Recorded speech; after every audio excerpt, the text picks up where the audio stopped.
सबसे पहले जहां पर आपको बता दें कि मध्य प्रदेश में अब प्रति गाय 40 रुपए अनुदान दिया जाएगा। गेहूं धान के समान दुग्ध उत्पादन पर भी प्रोत्साहन बोनस राशि मिलेगी। नगर निगम ने 10,000 क्षमताओं की गौशालाएं स्थापित करने की बात कही है। और अब आपको बता दें इस वक्त की खास और अहम जानकारी कि अब गायों के लिए भी, उनकी देखभाल के लिए भी अनुदान राशि मिलेगी।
चलिए, हमारे साथ ब्यूरो चीफ धर्मेंद्र सिंह जुड़ चुके हैं, उनसे और अधिक अपडेट लेंगे। सर, जिस तरह से अब नगर निगम में 10,000 क्षमताओं की गौशालाएं स्थापित होंगी और प्रोत्साहन राशि भी मिलेगी गेहूं धान के समान दुग्ध उत्पादन पर प्रति गाय, सर क्या अपडेट मिल रहा है इस खबर पर? देखिए, जिस तरह से गेहूं और धान के उपार्जन पे सरकार ने प्रोत्साहन राशि का ऐलान किया है और इस प्रोत्साहन राशि से न सिर्फ किसानों का हौसला बढ़ेगा, क्योंकि देश जो है कह सकते हैं कि बड़ी संख्या में लोगों को जिस तरह से सरकारें इन अन्नदाताओं के भरोसे ही मुफ्त राशन दे रही हैं और कहीं न कहीं अन्नदाताओं की जो आर्थिक स्थिति है उसको बेहतर करने के लिए सरकार भी प्रयासरत है। इसीलिए अगर देखा जाए तो किसानों के हित में कई सारी योजनाओं का संचालन हो रहा है और केंद्र की सरकार ने जिस तरीके से अपने जो ड्रीम कह सकते हैं कि बजट में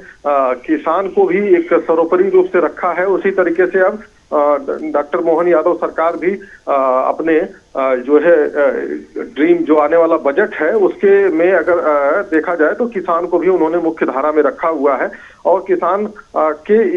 भलाई के लिए, किसान की आमदनी में वृद्धि के लिए उन्होंने जिस तरीके से प्रोत्साहन राशि का ऐलान किया है कि उन्होंने कहा कि धान के उपार्जन करने वाले जो किसान होंगे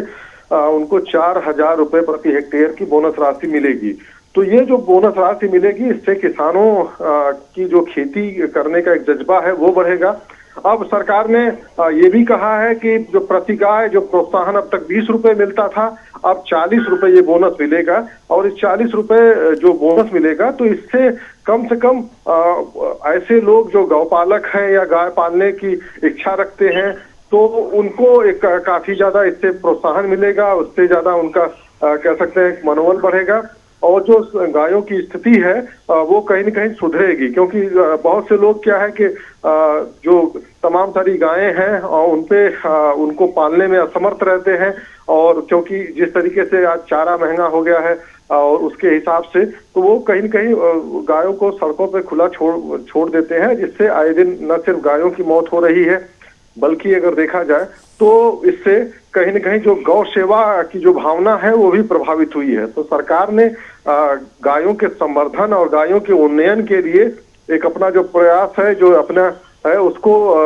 किया है और अब सरकार ने इस बोनस को बढ़ाने से कम देश जो प्रदेश भर के जो गौ सेवक हैं, जो गाय पालने के इच्छा रखते हैं, जो किसान हैं वो काफी खुश हैं, क्योंकि इससे न सिर्फ गायों की दशा सुधरेगी और बल्कि जो है उनकी दिशा भी बदलेगी और सबसे बड़ा इसका फायदा है कहीं न कहीं दुग्ध उत्पादन पर भी पड़ेगा, क्योंकि लोग अब अच्छी गायों को पालने के लिए और गायों को जो बांध के पालेंगे और पालने से ये निश्चित होगा कि जो पहले दुग्ध उत्पादन हो रहा था उस दुग्ध उत्पादन में भी बढ़ोतरी होगी। तो सरकार ने एक साथ कई लक्ष्यों को पूरा करने का जो बीड़ा उठाया है, तो इसमें अगर देखा जाए तो मूल केंद्र में किसान ही है और इससे सबसे ज्यादा फायदा उसी को होने वाला है। निश्चित रूप से सर, बिल्कुल ठीक कहा आपने कि सबसे ज्यादा फायदा दुग्ध उत्पादन करने वाले किसानों को ही होने वाला है। आपका बहुत शुक्रिया सर इस खबर पर जुड़ने के लिए। एमपी में प्रति गाय 40 रुपये अनुदान दिया जाएगा, जो कि पहले 20 रुपये था। गेहूं धान के समान दुग्ध उत्पादन पर प्रोत्साहन बोनस अब मिला करेगा। नगर निगम में 10,000 क्षमता की नई हाईटेक गौशालाएं स्थापित की जाएंगी।